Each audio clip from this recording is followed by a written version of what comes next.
तो आज के दिन इंसान के पास दौलत, शोहरत और मान, नाम, प्रतिष्ठा होने के बावजूद भी इंसान खुश नहीं है।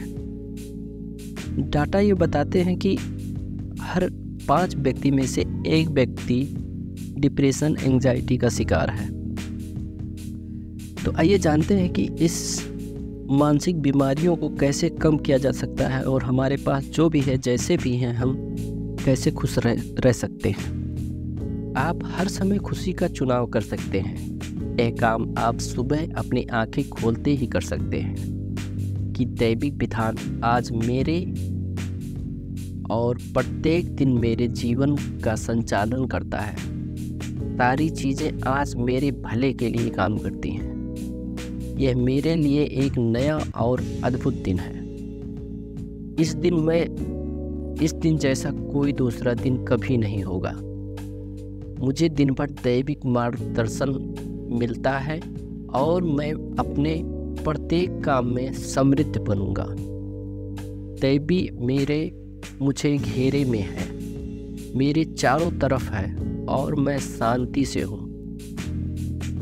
जब भी मेरा मन अच्छाई और सृजनात्मक से भटकना शुरू होगा तो मैं उस चीज़ के बारे में तत्काल सोच लूँगा जो सुंदर और अच्छी है। मैं एक ऐसी आध्यात्मिक और मानसिक चुंबक हूँ जो अपने ओर सभी चीज़ों को आकर्षित करता है, जो मुझे नियमतें देती हैं और समृद्ध करती हैं। आज मैं अपने सभी कामों में अद्भुत सफलता पाऊंगा।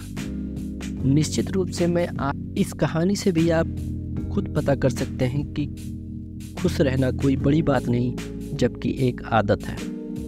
अगर आप खुश रहना चाहते हैं तो आप इस कहानी से भी एक सीख ले सकते हैं। बहुत वर्षों पहले मैंने आयरलैंड के पश्चिमी किनारे पर कनेमारा में एक किसान के घर लगभग 1 हफ्ता गुजारा था। मेजबान हमेशा गुनगुनाता और सीटी बजाता रहता था। इस खुशी का मैंने राज पूछ लिया तो उसने कहा कि यह मेरी आदत है। जब मैं सोते जागते अपने परिवार, फसल, जानवरों के लिए दुआएं मांगता हूँ और ईश्वर को धन्यवाद देता हूँ। इस किसान की यह 40 साल से भी ज़्यादा पुरानी आदत थी। याद रखें कि निरंतर रूप से दोहराए जाने वाले विचार अवचेतन मन में पहुंच जाते हैं और आदत बन जाते हैं। उसने समझ लिया था कि खुशी एक आदत है और हम अपने आदत में बदलाव लाकर खुश रह सकते हैं। हो जाते हैं जैसे कि उनको पूरी दुनिया का धन संपत्ति मिल गई हो। एक बार मुझसे किसी ने कहा था कि इतना खुश होना ठीक नहीं है। मुझे लगता है कि वह अपनी पुरानी मानसिक संरचना के इतने आदी हो चुके हैं कि उन्हें खुशी सहज महसूस नहीं होती है।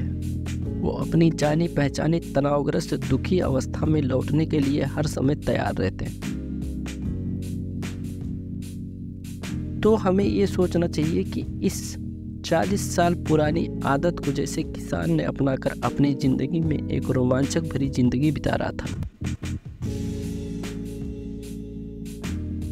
जो उसे इतनी खुशी दे रही थी और खुश रहना इतना आसान था।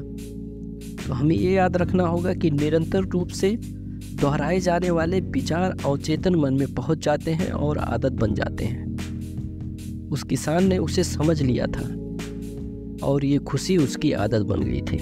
Be happy and please subscribe my channel. Thank you.